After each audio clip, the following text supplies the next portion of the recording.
Hi there, I'm Eric Wordweaver Sjerven, Goathe of the Ridgar folk here in East Texas, and I would like to welcome you to The Raven's Call. This is a show where I ramble on about different heathen-related subjects, just kind of whatever strikes my fancy, sets my mind on fire at the time.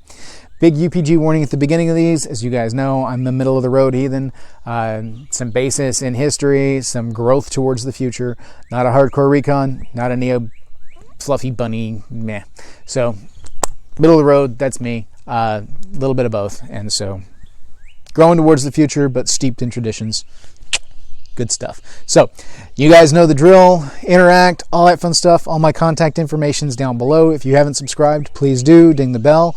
Let me know what you guys enjoy. Let me know what you guys want to see on these episodes going forward. If there's something that you got a question about, if there's a request you have, jump on there in the comments. Get on the Facebook group and I got a fan page and I've got a group community, both under Word Weaver Productions. It's easy to find, Word-Weaver Productions. You'll find them there. Interact. Let me know if there's something that you want and you want to see, you want me to talk about, and we'll go forward. I've got a couple of requests that I'm working on for the near future. Just depends on when I can hammer those out and get them out to you. So, now today's subject is actually building on one we did 2 weeks ago. Now I talked about the omnis, with the omniscience, omnipresence, and omnipotence. There is it's come to my attention, there's a fourth omni that I did not touch on. And I got to thank Michelle Wynn for giving me this shout out on Facebook and bringing this to my attention. Because the fourth omni that is typically taught when you're teaching these things in theology, etc., etc., etc., is the idea of omnibenevolence. Now, I did not touch on omnibenevolence because I do not come from a monotheistic background. I was not brought up in the church. I was not brought up under a one God, omnibenevolent, omnipotent, omniscient, blah, blah, blah, blah. That's not my background. So I don't even think about those things at most times. The idea of omnibenevolence is so just ludicrous to me that it didn't even cross my mind that this is something that would be part of that conversation. The more important things that actually pertained to ritualized practice and some of the mechanics of ritual, such as omniscience and omnipresence and omnipotence. These are things that I think about. I think about the fact that, the gods are not going to come in and just poof, give me a car. They're not omnipotent. It doesn't work that way. They can give me luck that may lead to me being able to get the transportation that I need, but they're not going to just poof, there's a Maserati in your driveway. This is not going to happen. So, it's a thing. So ultimately speaking, this idea of omnibenevolence, which is something I know that turns a lot of people away philosophically from the big book religions, from the monotheistic religions. The idea that not only is this singular deity omniscient, omnipotent, and omnipresent, they are also omnibenevolent. Now let's break that down real quick. Omni, all. Benevolent, good. All good. All positive. All shiny. All meh. I've yet to find one that actually is omnibenevolent, first off. It doesn't really work that way. Now, a lot will claim omnibenevolence, but the problem is, benevolence is only benevolence if it is countered with malevolence. There has to be a juxtaposition. There is a yin and a yang. One cannot exist without the other. The identification of one automatically mandates the existence of the other. For the other to exist within a deity that is omniscient, omnipresent, etc., etc., etc., they have to be both the good and the bad. So simply speaking, omnibenevolence can't exist even within their own system of the omnis. It can't exist because it just simply counters itself out. The positive and the negative become a neutral, null, zero-sum game. And so you can't be omnibenevolent when you also have to be omnimalevolent. The two are, if you're all of one, you have to be all of the other too. It's a thing. You can have majoritively benevolent deities or majoritively malevolent entities, and we'll talk a little bit about that here in the video as it pertains to heathenry. But the subject matter of omnibenevolence does not hold up to logic. If you look at some of the religions that actually do attest an omnibenevolent deity, that's not accurate. You look at, even these gods tend to take on an air of neutrality, an air of hands-off, zero-sum kind of stuff, or what they show just ultimately does not hold to the idea of omnibenevolent. You end up with a mixture of the good and the bad because it has to all go according to plan, or it all has to be the will of this God. And so the whole idea of omnibenevolence doesn't hold. They can be majoritively benevolent, they can be majoritively malevolent. It can't be omni on any of these things. The whole omni aspect falls apart almost instantaneously to any kind of logical exploration and things like that. So that's part of the reason why I did not bring it up when I was doing the 3 omnis, is because it's probably the most ludicrous of the omnis with regards to application to a deity, because shackling a deity, okay, omnibenevolence sets a boundary against the malevolent. If they're going to be omnibenevolent, they cannot be malevolent at all. So they create a boundary. There's power here. All their power is benevolent. None of their power is malevolent. But they're supposed to be omnipotent, all-powerful, omnipotent, which omni means all, which means the positive and the negative. It means the ben and the mal. Do we see the hang-up here? You can't be omnipotent and omnibenevolent. You can't, because that limits the power. If you have no limits on the power, you cannot therefore in the next breath limit the power. It doesn't work that way. So with our gods, with the heathen gods, the actual subject matter of today's video, none of our gods are omnibenevolent. None of them are. There is no attestation within the lore that any of the gods lean towards omnibenevolence. They don't really function that way. If you look at the stories that we have pertaining to the gods and goddesses, most of the interactions are focused on the tribal level of the gods. We look at their interactions within their own tribe, with the inner and with the outer. We don't see necessarily situations like, okay, look at the Greeks. If you look at the Greek mythology, you see a lot of interaction with humanity. You see a lot of meddling situations. Zeus is constantly being Zeus. And if you know your Greek mythology, you know what I'm talking about there. Zeus is always being Zeus. And so you can't say that his was omnibenevolent in any way, shape, form, or fashion, because there was a lot of malevolent stuff going on with that. A lot of selfish stuff going on with that. And that's just what we have passed down, which survives, which has been bastardized and watered down and popularized and blah. Within our gods, within the heathen gods, none of the gods are omnibenevolent. They're not. They have their ups, they have their downs, they have their positives, they have their negatives. They have their strengths, their fortes, and their foibles. That's part of what makes our gods so appealing, because our gods have limits on their presence. Our gods have limits on their powers.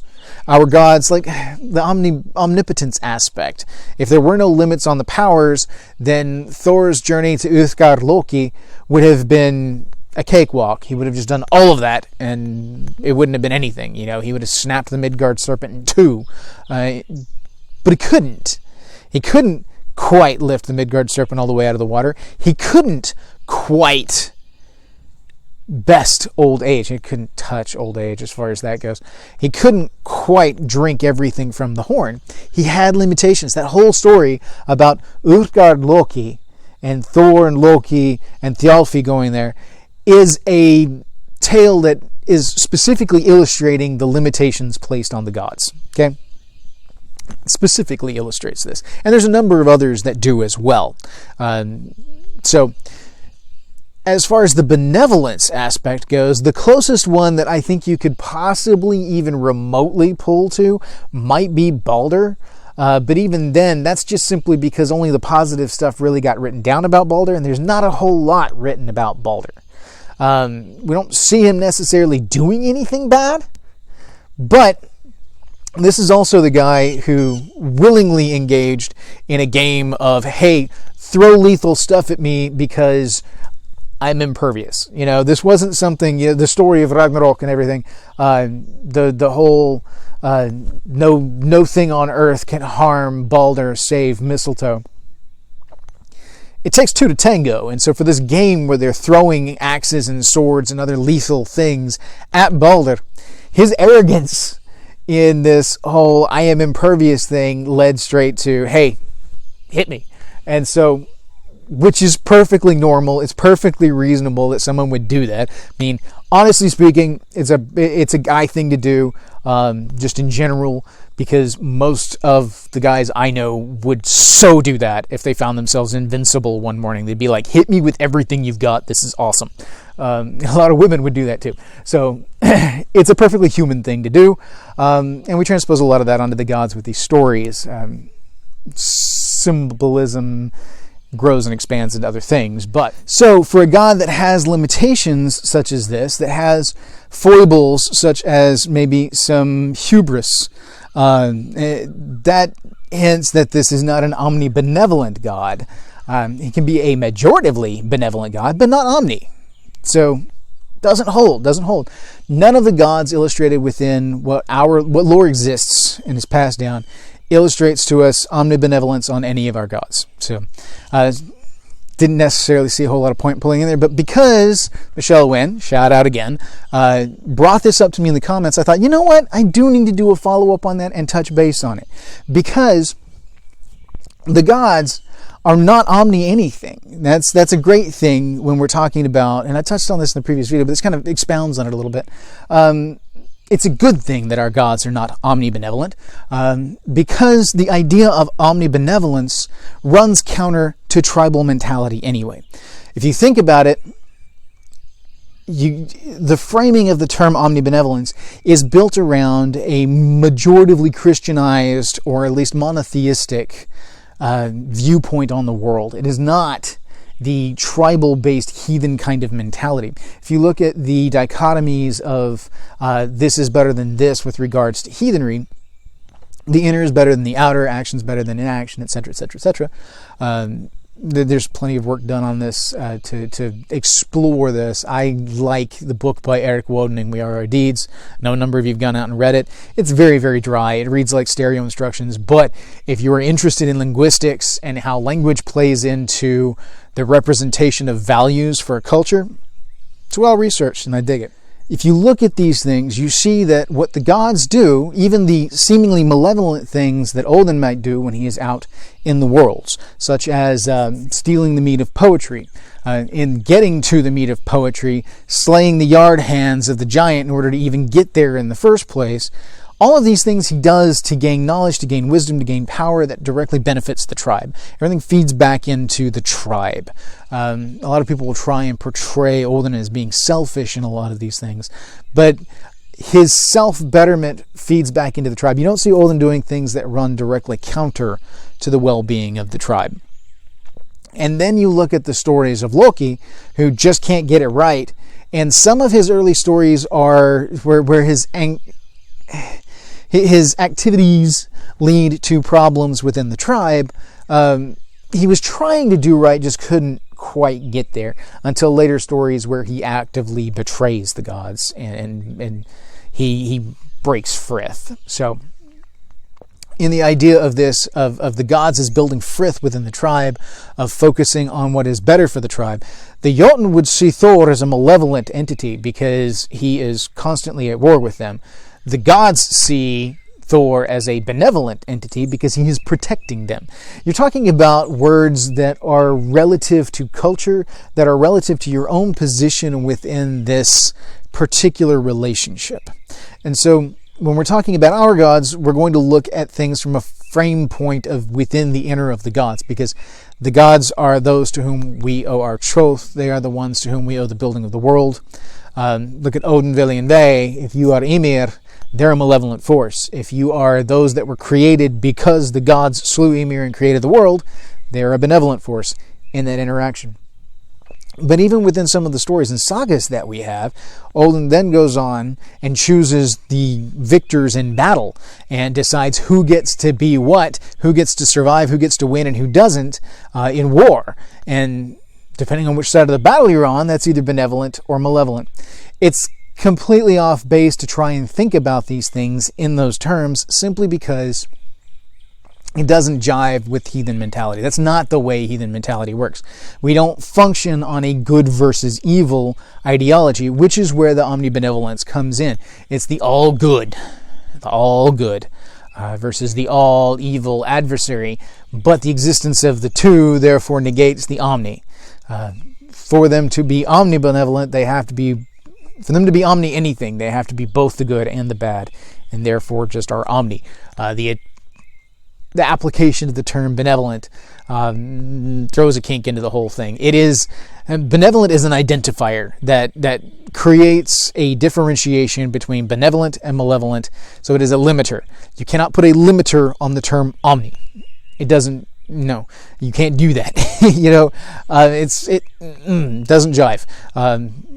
Specifically, that is a limitation you are placing, and you can't put all in front of a limitation. It's all limited. Omni is supposed to be unlimited. So, anyway, that's kind of the jive there. So, this is going to be a shorter video. Like I said, I am trying to cram these things out where I can and give you guys at least a little bit of something and still be able to have things to put out for you. So, this one's going to be about probably 10 minutes shorter than what I normally ramble on for, just simply because I think I've pretty well hit the point, and going beyond this would just be fluffing it, and nobody's got time for that. So, hope you guys are staying safe, staying healthy, all that stuff out there. I'm filming this about 2 weeks ahead of when it's going to go out, so I have no idea where we are in the whole quarantine situations by the time this hits. So I hope in this time you have had some great times doing heathen stuff, that you're taking care of you and yours, that everyone is healthy, safe, and doing well. So to all of you out there in YouTube land, or in podcast land if you're listening, hail, may your hearth fires burn bright.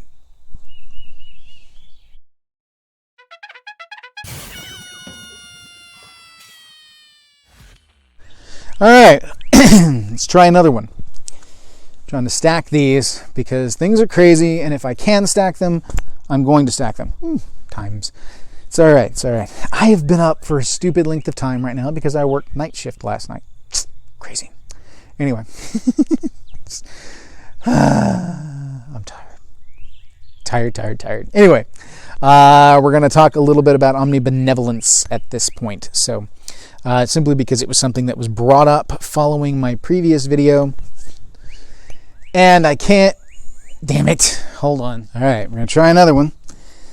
So I'm trying to stack these. Turn the camera up a little too much for the distance. Back it up some. Yay! Oh, fun and games.